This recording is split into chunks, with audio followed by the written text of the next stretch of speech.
Hello everyone. So দেখো, আমরা ready সেডি হয়ে বেরিয়ে পড়েছি। তো আমরা কোথায় যাচ্ছি তোমরা গেস করো। তো এখন চলে এলাম মায়ের বাড়ি। আর মায়ের বাড়িতে দেখো রোহিত মামা সবাই চলে এসেছে। তো মা এদিকে সব কিছু ঘরটার গুছিয়ে নিয়ে তালা দিয়ে নিচ্ছিলো। তো দেখো আমি এসেছিলাম 4টের সময়, বেরোবো বলে কথা ছিল। তো এখন বাজে প্রায় 7টা। তো অ্যাকচুয়ালি কালকে বেরোনোর কথা ছিল, তো আজকে বেরোচ্ছি আমরা। তো দেখো ভাই এখন গাড়িটা ড্রাইভ করে নিয়ে যাবে। তো চলো, সবাই তো বসে পড়েছি গাড়িতে।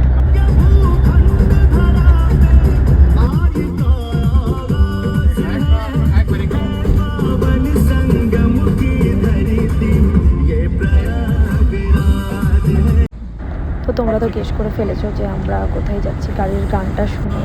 তো এখন টোল ট্যাক্সটাই জাস্ট বেরোবো। আর এখানে তোমরা সব ভিডিও পেয়ে যাবে। তোমরা আমার চ্যানেলটিকে সাবস্ক্রাইব করে দিও, তো তোমাদেরকে সব রকম ভিডিও আপলোড করতে থাকবো। আর এখন তো রাস্তার মাঝে আমরা একটা জায়গায় দাঁড়িয়ে গেছি খাবার খাওয়ার জন্য। তো চলো খাবারটা খেয়ে নিই, এখানেই ভিডিওটা এন্ড করছি। বাই।